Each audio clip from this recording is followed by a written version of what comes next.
Grade 10. Today let us see the sexual reproduction in plants. Last video we saw asexual reproduction. Today let us start sexual reproduction. We know the definition for sexual reproduction. What is the rule for sexual reproduction? They need two sex organs, and this sex organs after maturity they started to produce germ cells, and they used to mate. After mating, that mating will call it as fertilization. After fertilization we'll get the fruit, seeds, etc. Now we'll see the reproduction in flowering plants. What is flowering plants? Flowering plants are the group angiosperms. We learned in 9th standard the plant kingdom from algae, fungi, bryophyte, pteridophyte, gymnosperm and angiosperm. Last and well advanced group only we'll call it as angiosperm. Other name for angiosperms only we'll call it as flowering plants. And in this flowering plants we'll see the reproduction in detail. So flowering plants means you want to remember the reproduction. Now what we are going to see is only in angiosperms. We are not seeing in gymnosperm, etc. First we'll see the structure of flower. What is the reproductive part of the plant? We know what are the vegetative part of the plant: root, stem and leaf. These three will call it as vegetative part of the plant. What is the reproductive part of the plant? Reproductive part of the plant is flower. Okay, reproductive part of the plant is flower. First let me see the parts of the flower, then we can go to the process of reproduction. First the stalk of the flower. Okay, the stalk of the flower will call it as peduncle. Stalk of the flower will call it as peduncle. What is peduncle? Stalk of the flower. What is stalk of the leaf? Stalk of the leaf is pedicel. Here stalk of the flower is called it as peduncle. So peduncle is also a vegetative part of the plant only. Next to that, next to peduncle we can see a cushion like structure. That cushion like structure will call it as a receptacle. What is this? Cushion like structure will call it as receptacle, and the other name for receptacle is torus, or will call it as thalamus. And this receptacle or thalamus only the linking part of vegetative part and reproductive part of the plant, or will call it, or will tell the receptacle. After receptacle only we can see the reproductive part of the plant. So what is peduncle? Peduncle means stalk of the flower. What is receptacle? Receptacle is a cushion like structure. Other name for receptacle is thalamus, or will call it as torus. After this receptacle only we can see the reproductive part of the plant. And next we can see a green color sepals. Okay, these green color sepals, each one will call it as sepals, and together will call it as calyx. Okay, outer wall of the flower is green color. It will be the single one will call it as sepal, together will call it as calyx. And come to the colored one, that will call it as petals. Colored one, this pink color one, this pink color one will call it as petals, and so many petals together will call it as corolla. So now we know what is peduncle, stalk of the flower. What is receptacle? Cushion like structure where the reproductive part will start. And what is calyx? Calyx are green in color, and the single part of the calyx are sepal, or the first whole of the flower will call it as calyx. And what is second? The colored pink color one will call it as petal, and together will call it as corolla, or second whole of the flower will call it as corolla. And this calyx and corolla, these two these two whole will call it as non-essential organs, meaning they are not directly helping for the pollination or fertilization. So just it will give protection to the sex organs. So calyx or sepals, corolla or petal, these two will call it as non-essential organs, meaning they are not directly takes part in the pollination or fertilization. Just they will give a protection to the sex organs. Now we are thorough with peduncle, receptacle, sepal, together calyx, petal, together corolla. First whole will call it as sepal, second whole will call it as petal. Next we'll move on to the male part. Okay, male part will call it as stamen. Okay, stamen means filament. The stalk like lengthy one will call it as filament, and the tip we can see the anther.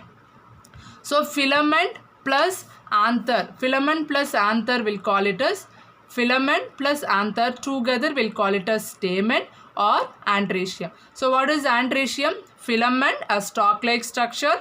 Tip of the stalk we can see anther. So filament plus anther we'll call it as stamen.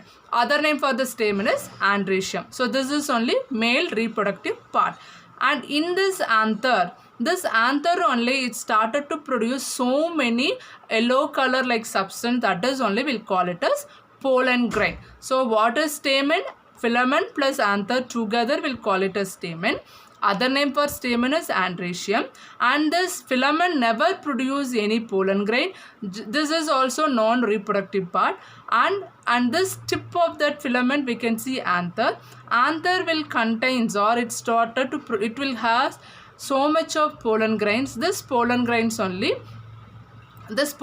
will be in yellow color. So where the pollen grains will be? Pollen grains will be in the anther. Where the anther was attached to the filament. So filament and anther together call it as stamen. Other name for stamen is androecium. Next come to the female part. Now we saw the peduncle, receptacle, sepal or calyx. Sepal, many sepals together calyx, and petals, many petals together corolla. And what is stamen or androecium? Filament plus anther. Where the pollen grains will produced in the anther. Okay, the anthers are attached to the filament. Male part clear. Now we'll move on to the female part. Okay, now we'll move on to the female part. And female part contains three parts. The basal one we'll call it as ovary. Okay, ovary. This is a stalk like structure is called style, and the tip like structure, we'll call it as stigma. So ovary, okay, ovary, style, stigma together we'll call it as pistil. Okay, ovary, style, stigma together we'll call it as pistil. Other name for pistil is gynoecium. Okay, other name for pistil is gynoecium. So pistil only female reproductive part. So what pistil will contain? Pistil will contain ovary, style and stigma. And inside the ovary, okay, inside the ovary so many ovules will be there. Okay, inside the ovary so many ovules. Inside the ovule embryo sac will present. Clear? So ovary, style, stigma together we'll call it as pistil or gynoecium. Inside the ovary, the small round like structure we'll call it as ovule. Okay, inside the ovule embryo sac will present. Here in this picture only one ovule was there, but normally depends upon the flower, the ovary contains many ovules, maybe 2 or 4 or 8. So many ovules will present. Inside each and every ovule there will be a embryo sac. There will be a embryo sac. I think now you are clear with the parts of flower. Peduncle, stalk of the flower, receptacle, cushion-like structure or thalamus, sepal sepal together calyx, petals, corolla, and stamen, filament plus anther. Pollen grains will produced in the anther. Stamen or androecium. This is male reproductive part. And come to female, ovary, style, stigma. Together pistil or gynoecium. Inside ovary, what is present? Many ovules, but here only one ovule was shown here. Inside ovule a small round like structure will be, that will call it as embryo sac. Clear? This is female or pistil or gynoecium. This is the structure of the LS of flower. Okay, when we take longitudinal section of the flower, we can able to see these kind of structure. So this is, we'll call it as LS of flower, a longitudinal section of flower. So this is the structure of LS of flower showing male and female reproductive part. Or this is anther, pollen grain, we'll call it as male germ cells, and here this female ovary which contains ovule will call it as female germ cells or female gamete. So which is male gamete? Pollen grains which is produced in anther will call it as male gamete. Ovary with ovule will call it as female gamete or female germ cells. This is male germ cells, this is female germ cells. This is male gamete, this is female gamete. I think now you are thorough with the diagram of LS of flower. Now we'll move on to the content. The stamen and pistil are the reproductive parts of the flower. Stamen means male, pistil means female. Stamen is the male reproductive, which it produces pollen grains in the anther region, which contains the male germ cells. The pollen grains, after maturity, it will become male gamete. Pistil is the female reproductive part. It produces ovules. Okay, ovules in the ovary. So outer layer is ovary. Outer, the big broad one, we are call it as ovary. Inside ovary, small will be ovule. Inside ovule, embryo sac. So ovary, which contains the female germ cells, that is only your female gamete. I think now you are clear with the longitudinal section of flower and flower parts. Next one, pollination. What is pollination? Transfer of pollen grains from anther to the stigma. The stigma of the same flower means self-pollination. Stigma of the other plant means cross-pollination. So what is pollination? Transfer of pollen grains from anther to stigma. Transfer of pollen grains from anther to the stigma means that is pollination of the same plant. Same flower means self-pollination of a different flower of the same plant, or different flower of the different plant means that is cross-pollination. If it is same self-pollination, there is no need of any agency, or there is no need of any vehicle. If it is a cross-pollination, they need agencies like wind, water, or insects. Okay, that is only we'll call it as pollination. So now we know what is pollination, what is self-pollination.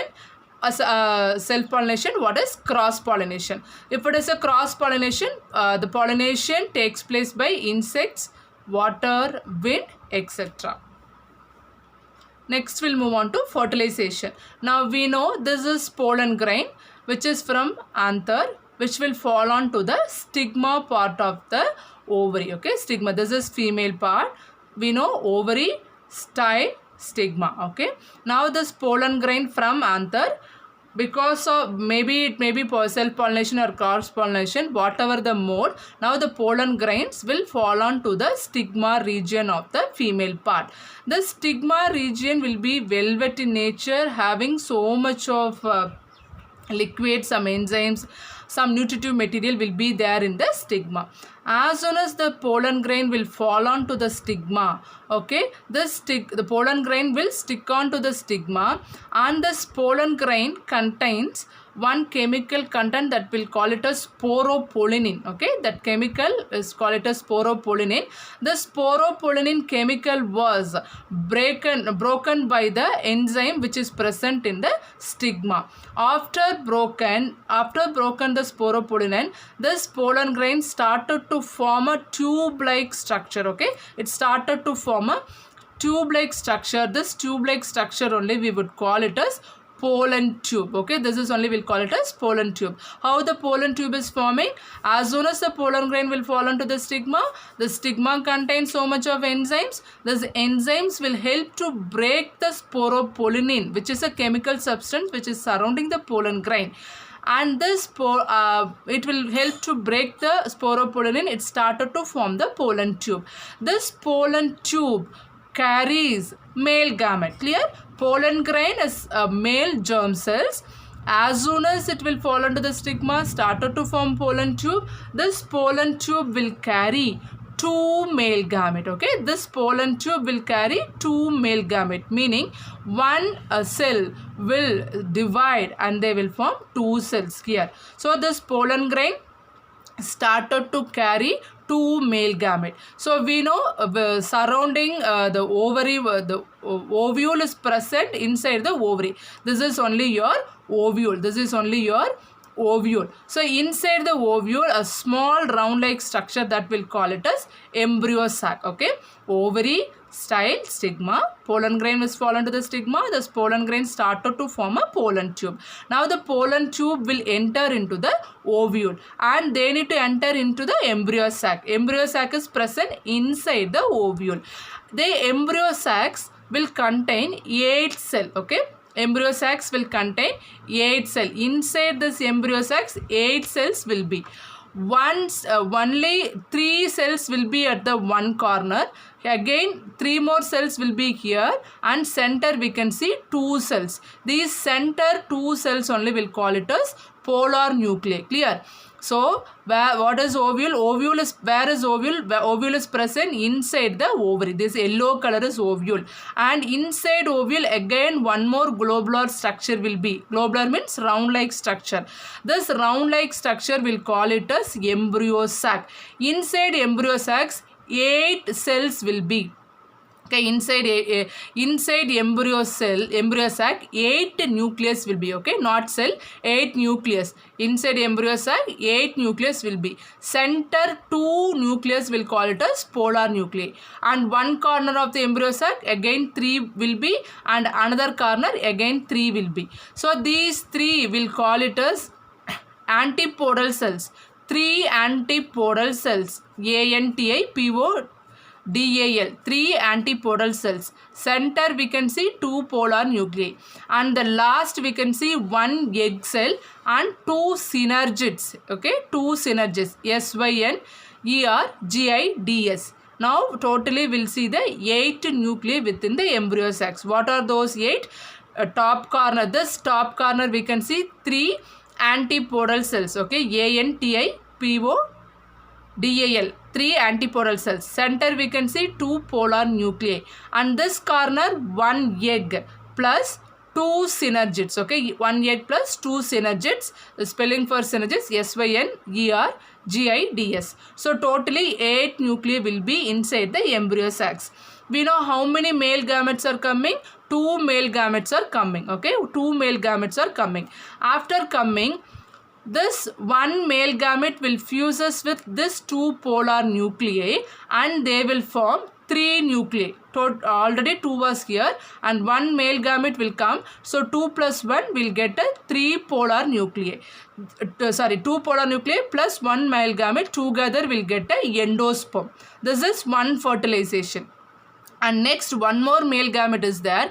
This male gamete will fuses with this egg. So male gamete plus female gamete, and you will get a zygote, So here one fertilization, here one fertilization. So we'll call this process as double fertilization. Okay, this process will call it as double fertilization. We know one pollen grain, while coming here even it will divide, and they will carry 2 male gametes. 1 male gamete will fuses with 2 polar nuclei, which is located in the center of the embryo sac. So 2 polar nuclei plus 1 male gamete equal to 3 nuclei equal to endosperm. And one more male gamete fuses with the egg, and you will get egg plus male gamete, you will get a zygote. So here on fertilization, here on fertilization. So this process will call it as double fertilization. Double fertilization is a characteristic feature of angiosperms. While fertilization is going on, the remaining antipodal cells and synergid cells will degenerate, meaning it will disintegrate. I think now you are clear about what do you mean by double fertilization. Double fertilization is a characteristic feature of angiosperms. Only we can see in angiosperms, that is only in flowering plants, not in other cases. And after fertilization, the zygote will divide many times. It will form embryo. Okay, zygote will divide and it will form embryo, and this ovary become fruit, ovule become seed. So after fertilization, ovary outer layer become fruit, ovule become seed, and the zygote become embryo, and this polar nuclei plus male gamete endosperm act as a nutritive tissue. Okay, this is only fertilization, or in angiosperm we'll call it as double fertilization. And this small opening we'll call it as micropyle, where this pollen tube is coming through the ovule, and they need to reach the embryo sac through small opening. That small opening only we'll call it as micropyle. Micropyle means a small opening which is present in the embryo sac, and because they need to enter, the fertilization should happen. So this process we'll call it as double fertilization. It is a characteristic feature of angiosperms. I'll repeat once again. Pollen grain is fallen to the stigma. This was broken. Afterwards, they will form pollen tube, and this will divide. They will form 2 male gamete. 1 male gamete fuses with the egg. They will form zygote. After fertilization, zygote become embryo. Another male gamete, it will fuses with the two polar nuclei which is in the center. They will form three nuclei, that will call it as endosperm, and after fertilization this endosperm will give nutrition to the growing embryo, and after fertilization ovule becomes seed, ovary become fruit. That's all about the fertilization in angiosperms. Thank you. Next class we'll see the sexual reproduction in animals.